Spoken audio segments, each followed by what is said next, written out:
Hi everybody, this is our last installment of our poetry unit, and we are going over and introducing Farmhouse by Ted Kooser.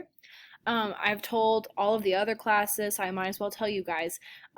So first of all, I think Ted Kooser is the cutest man. Look at him, he's adorable. But I also remember there's a Disney short film, I think it comes before one of the Toy Story movies, where an old man is in the park playing chess by himself.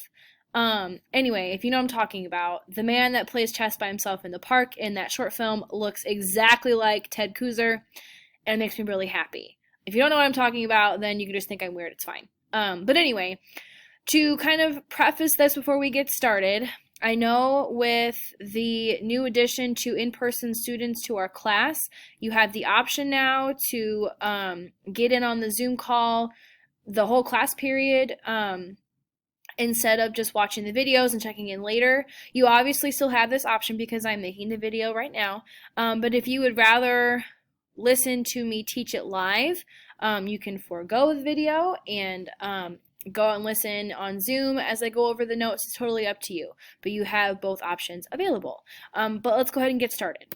So, Ted Kooser was born in Iowa in 1939, and he really has kind of stayed in the Midwest most of his life. He now currently lives in Nebraska, in Lincoln, or close to Lincoln, Nebraska, if I'm not mistaken, but it's very rural. And he is married, has one son and two grandchildren, and honestly lives a very unassuming life. And unassuming, for those of you that are not aware or don't know, unassuming just basically means very ordinary, kind of boring, honestly, which is really ironic, in my opinion, because he is a very well-decorated poet. And by that I mean he has won many awards, and one of them being the National Poet Laureate for 2 consecutive terms. And if you don't know what the Poet Laureate is, basically it means that Ted Kooser from 2004 to 2006 was the official United States poet. Like, he wrote poetry officially for the United States, and worked very, very closely with the United States Congress. So essentially, Congress would be like, hey, Ted, we need a poem. And Ted would be like, all right, Congress, I got you. His job was also to help raise awareness, visibility, and I would say even accessibility about and for poetry. So essentially, he made it his life's mission to really make sure that poetry was accessible and understandable for the average person, and he really did that well, especially through this program down here at the bottom called American Life in Poetry, which essentially was a program where he would send free poems to newspapers so that they could print them out in the newspapers so that the average person could have access to poetry, and so that poetry was seen more often, and it wouldn't be this big, scary, unattainable thing, essentially.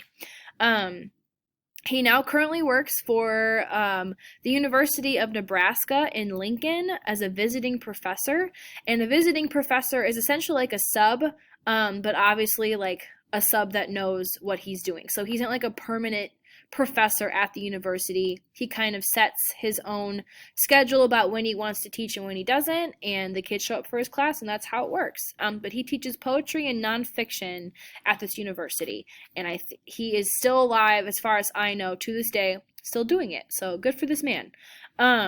His works include quite a lot, actually. He was a prolific writer, and prolific means that he basically just wrote a lot, and not just a lot of one thing, but a lot across a lot of genres.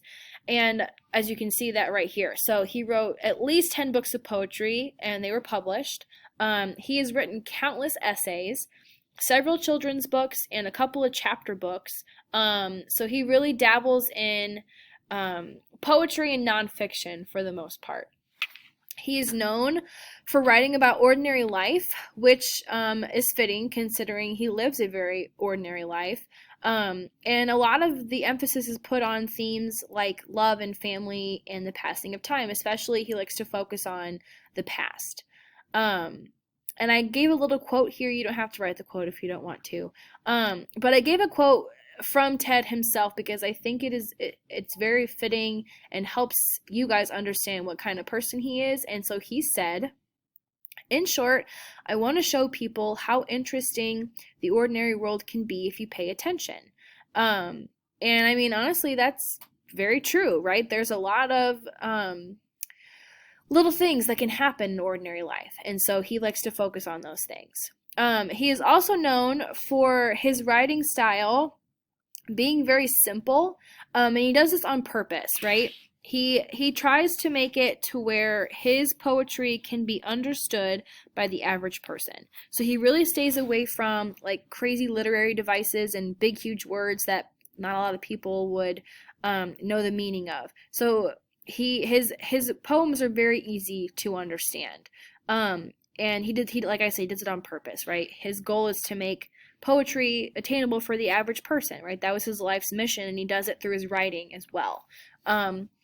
So yeah, this man is very interesting in my opinion. Even though, you know, he claims to live this ordinary life, I think he's interesting, right?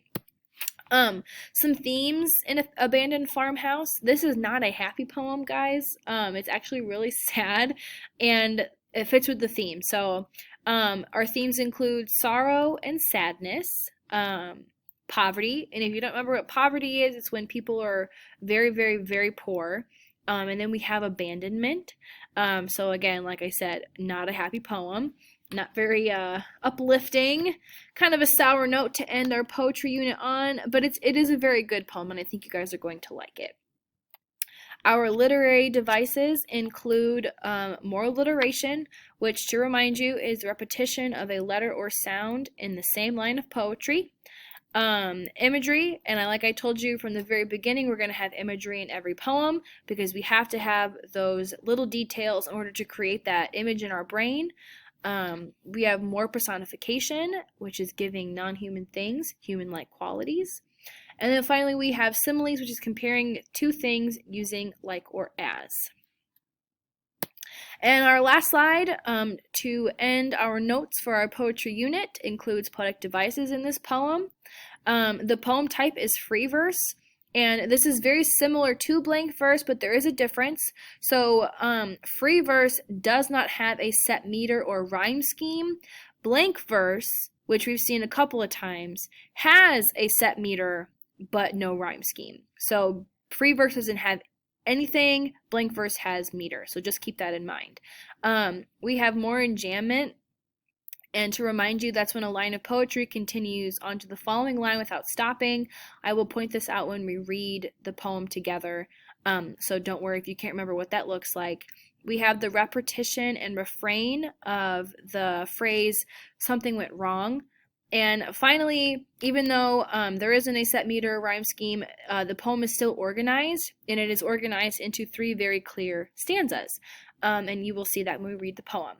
And I believe that is everything. Again, you should write this in your notebook, handwritten, post it to Schoology in the submission space when you're done. And if you, again, would rather listen to me in person instead of over a video, that is fine too.